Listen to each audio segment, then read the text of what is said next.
Okay, this is lesson 2B.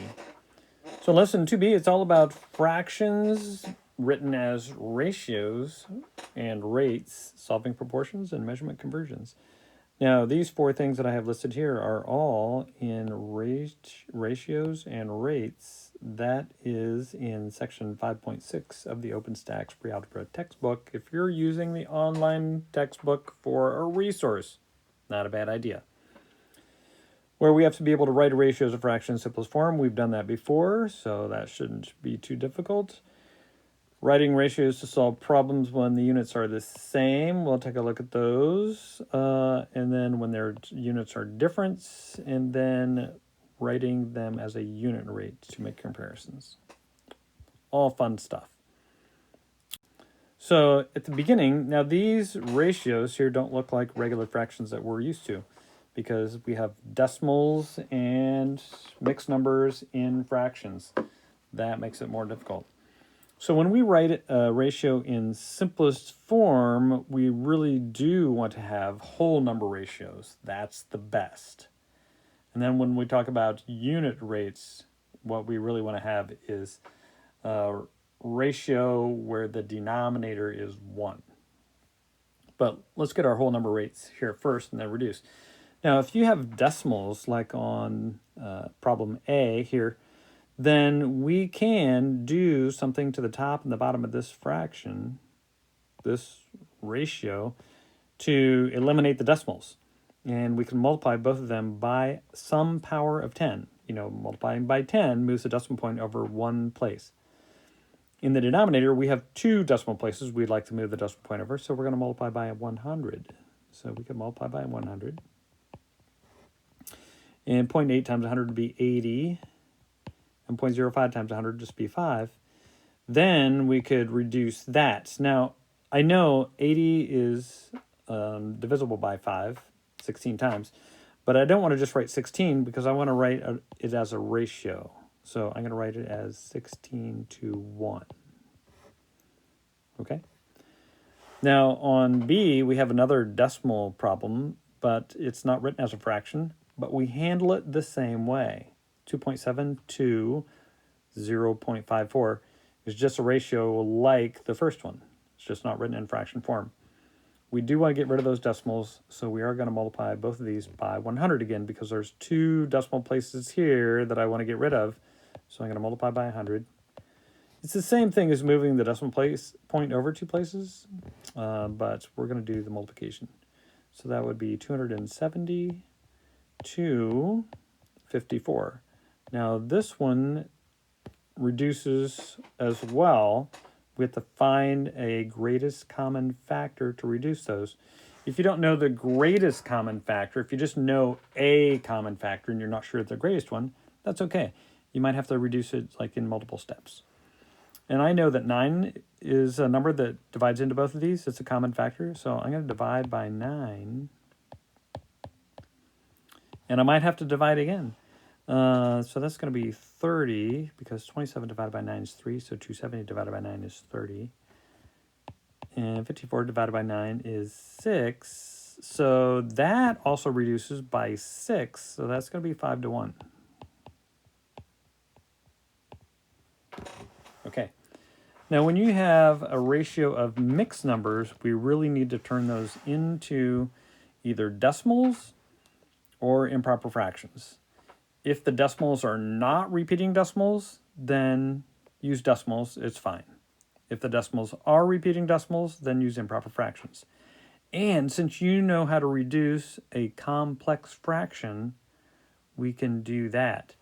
So keep in mind that 1 1/4 to 2 3/8 is just like the fraction 1 1/4 over 2 3/8, just like that complex fraction. And that's a division problem. So we could treat it that way. And 1 1/4 would be 5/4. And we're going to treat it as a division problem, divided by 1619 over 8. Okay? So that's our ratio, but I'm going to get rid of those fractions. Now, there's a couple different ways I could get rid of those fractions. If I want to leave it a ratio and not make it a division problem, then what I could do is just get a common denominator. Watch what happens here. So I'm going to change this back to the word 2. Okay, so now I have 5/4 to 19/8. And now I'm going to make the fourths turn into eighths by multiplying by 2. So now I have 10/8 to 19/8. And that is the same as 10 to 19. Because just like in any fraction where you can multiply the numerator and denominator by the same thing, or you can multiply each number by the same thing, like we did here, see, just like a fraction, you can also divide each number by the same thing. Well, when we had 10/8 to 19/8, what we really did is we multiplied both of those by 8. Multiplied by 8, multiplied by 8, which gave us 10 to 19. 10 to 19 is the simplest whole number ratio for that one. Nice. So being able to work with those and mixed numbers and improper fractions is valuable. Okay, let's see if we can use some ratios with units of measure. All right, let's take a look. See what we have. Hector's total cholesterol is 249 milligrams per deciliter, DL deciliter. Not important that you understand that right now. And his HDL cholesterol is 39 milligrams per deciliter. Okay, notice the units are the same. That's important. So the units here, milligrams per deciliter, are the same as they are here. When the units are the same, then we don't need them. So it's okay in this question B, so we're going to find the ratio, but in question B, it says assuming the ratio is less than 5 to 1. Notice that in this 5 to 1, the units are not present. Now when I say the units of measure, that's milligrams per deciliter. That doesn't say 5 milligrams per deciliter to 1 milligram per deciliter, because the units are the same. We can leave them out. So that's allowed. So if we want to find the ratio, then we're going to make that 249 to 39. Now, and that's perfectly fine. I'm not sure if that reduces right now. I know 39 is divisible by 3, so 249 is also divisible by 3. So I probably should reduce it down by dividing by 3. So let's do that. We're going to divide both these by 3. So that's going to be 83 to 13.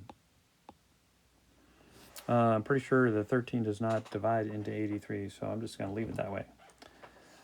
Now, if a ratio that is less than 5 to 1 is good, then is his cholesterol good? Okay. Now, when I compare these ratios, and this ratio I'm comparing to, 5 to 1, has a denominator of 1. Now, I say denominator because we can write like this, 5 to 1. I want to find out if 83 over 13 is greater or less than 5 to 1. Well, one thing I can do with any fraction, even ratio fractions, is divide them. Remember, every fraction is a division problem. So 5 divided by 1 is just 5. Okay, but what is 83 divided by 13? I think that's more than 5, because 83 divided by 13 would be 6.4, approximately. I rounded off, 6.38. So if it's less than 5 to 1, it's considered good. So I would say that Hector's total cholesterol is not good. Now this is good. This is going to be a good place for us to introduce the idea of a unit rate, because this 5 to 1 is a ratio which is like a rate. If the denominator is 1, then it's called a unit rate, because 1 is the unit you know. So anytime we can make the denominator 1. So when we divided 83 by 13, what we really did was we divided the top number by 13 and the bottom number by 13. And so it's not just 6.4, it's 6.4 to 1. So that's why we can compare it to 5 to 1. Because we're really comparing 5 to 6.4. Because the bottom numbers are both 1. It's just like on that problem where we made the denominators the same so we could write the ratio in simplest form. Okay, let's try problem 2 here. The Americans with Disabilities Act guidelines for wheelchair ramps require a vertical rise of 1 inch for every 1 foot. It should say 1 foot, but it says every foot, which implies 1 for every foot of horizontal run. Okay, what is the ratio of rise to run? All right, well, the rise is 1 inch. The run is 1 foot. But if you said the rise to the run was 1 to 1, that would be so misleading. Because if you told some construction experts to make me a ramp with a ratio, rise and run, of 1 to 1, I think they would make one that was about 45 degrees, because that would be a 1 to 1, and I don't really know anybody with a wheelchair that can get up that. So the units matter in this one. So we don't really want this really steep ramp. So on this 1 foot, we have to make these units either known or make them the same. It would be okay, so we can't say 1 to 1, but we can say 1 inch to 1 foot. That's allowed. And if we convert the 1 foot into 12 inches, then it could be 1 inch to 12 inches. And if we made the units the same, then we don't need the units anymore, and it would be 1 to 12. So you could either say the ratio is 1 inch to 1 foot and leave the units on, or you could just say 1 to 12, because 1 foot is 12 inches, and that would be the ratio with no units. Write a unit rate as a fraction with the correct units and find the unit rate. Okay, so we just talked a little bit about unit rates. Unit rate is where the denominator is 1. Now, some of these are going to seem obvious to you, but if we work them out, then maybe we'll learn something. Bob drove his car 525 miles in 9 hours. Write his rate as a fraction and the unit rate. Okay, so the rate, every time we think of a rate, that is actually the comparison of 2 units. Now, in this one, we have miles and hours, and so you're probably thinking, okay, miles per hour, duh. But rates don't always have to be like miles per hour. It could be, I don't know, students per classroom. That's a rate. It could be degrees per minute, you know, if something is increasing or decreasing by some number of degrees. So there's lots of different kinds of unit rates. But it's a comparison of 2 units. So in this one, it's 525 miles in 9 hours. Now the units matter because the units tell us what the rate is measuring. Okay, now that is the rate, but the unit rate would be when we divide that. Now keep in mind, when we divide that, we're dividing 525 and 9 both by 9. 525 divided by 9 is 58.3, unless I did that wrong. So 58.3 repeating. But I need the units to be on there. That is miles per hour. Okay, now what that means is 58.3 repeating miles for every 1 hour. But see, when it's a unit rate, we don't normally write the 1.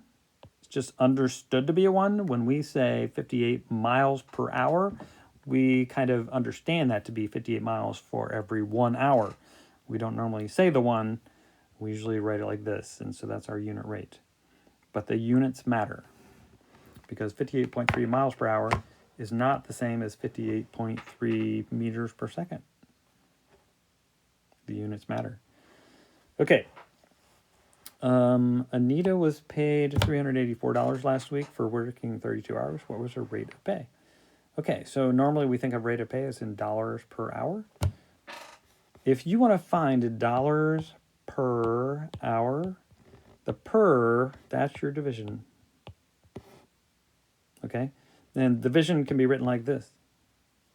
So that's $384 per 32 hours. Okay, so reduce that down or just divide. 384 divided by 32. $12 per hour. And always put the dollar sign in front. We say $12 per hour, which makes you think you might want to do this. But don't put the dollar sign on the right side of the number. That's just not the way we write it.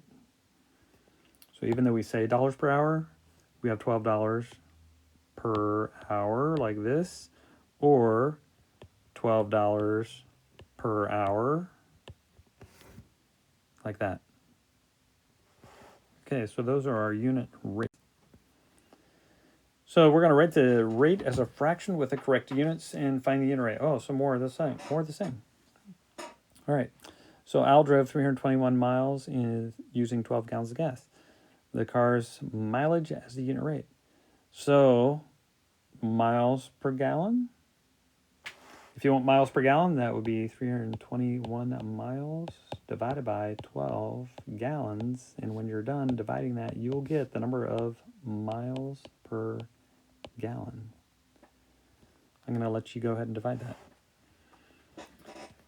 Let's see.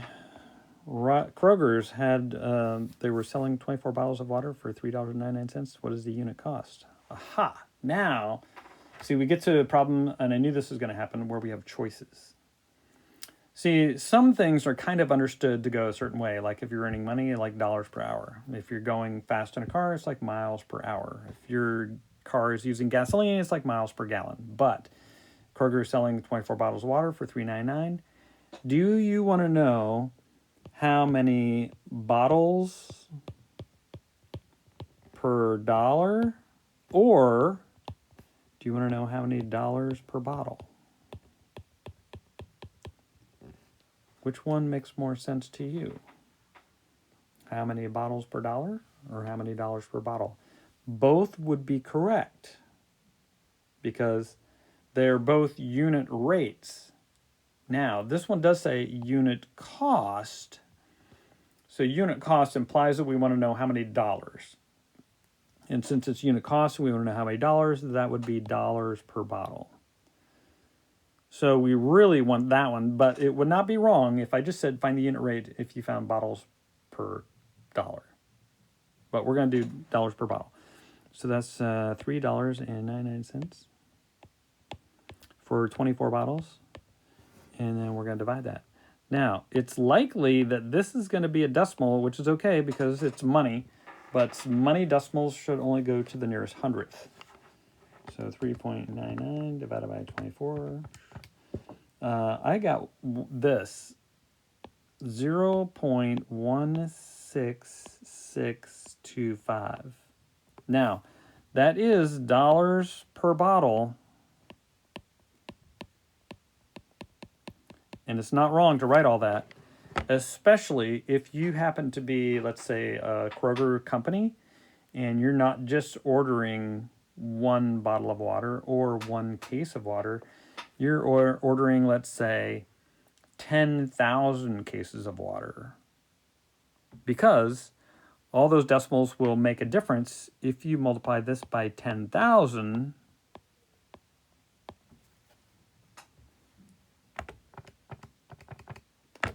Then we'll get $1,662.50, and that would make sense. Okay? But normally, when we're just finding the cost per bottle, we're going to round that off to the nearest penny.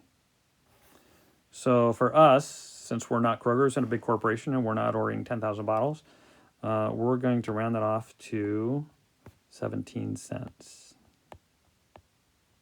17 cents is $0.17. The nearest penny is the hundredths place, so the next number is a 6, so we're rounding it up. So that would be dollars per bottle. Keep in mind, if we were a big corporation, we want this, because that's the difference between $1,662.50 and $1,700. So now it makes a difference. So let's find each unit rate and then determine which is the better buy. All right, so let's go back to Kroger's. They're selling 5 pounds of potatoes for $2.38. Walmart was selling 8 pounds of potatoes for $3.88, which is a better buy. Now, when you find the unit rate, do you have to decide, do you want to find dollars per pound, or do you want to find pounds per dollar? Normally, if you're comparing to see which is a better buy, you're comparing dollars to dollars. And if you're comparing dollars to dollars, then you want dollars per pound. That way, the least number of dollars per pound will be the better buy, and the greater number of dollars per pound would be more expensive. If you did it the other way, then more pounds per dollar would be the better buy, and less pounds per dollar would be the least better buy. Less pounds per dollar. Okay. So dollars per pound. So for Kroger's, we have $2.38 for 5 pounds. So let's divide that. $2.38 for 5 pounds. And when we divide that, we're going to get our dollars per pound. And for Walmart, we have $3.88 per pound. For 8 pounds, and when we divide that, we're going to get the number of dollars per pound. So remember, the better buy on this case is going to be the least cost. All right. So all we have to do is divide. 238 divided by 5. I got 0.476. I'm going to keep all those decimals on there until I find out what the other division problem comes out to be. Okay, because I don't know how close they're going to be. Divided by 8. I got 0.485. Okay, so rounded off, this one comes out to be 0.48. That would be 48 cents per pound. And rounded off, this would be 49. So we're okay. $0.49 per pound. See, if this was 0.476 and this is 0.481 and I rounded them both off to 0.48, then you might think, oh, they're the same. To me and you, they would be the same. But to a large corporation, they would not be the same. All right, let's just try this last problem here. Jack can run 100 meters in 12 seconds. Denny can run 40 meters in 5.2 seconds. Who is faster? Okay, so this is a regular rate problem, like miles per hour, except it's meters and seconds. So let's take this 100 meters and divide by 12 seconds. And then that's for Jack. And for Denny, our 40 meters divided by 5.2 seconds. See if you can guess who's faster before you divide. I have no idea. 100 divided by 12. 8.3 repeating meters per second. 40 divided by 5.2. 7.69. Oh, I should have guessed after I got the 8.3. 7.69 meters per second. So that means Denny is faster. I'm sure that's not Denny Crane. So let's stop there. We'll end our part 1 right there, and then we'll start up with part 2.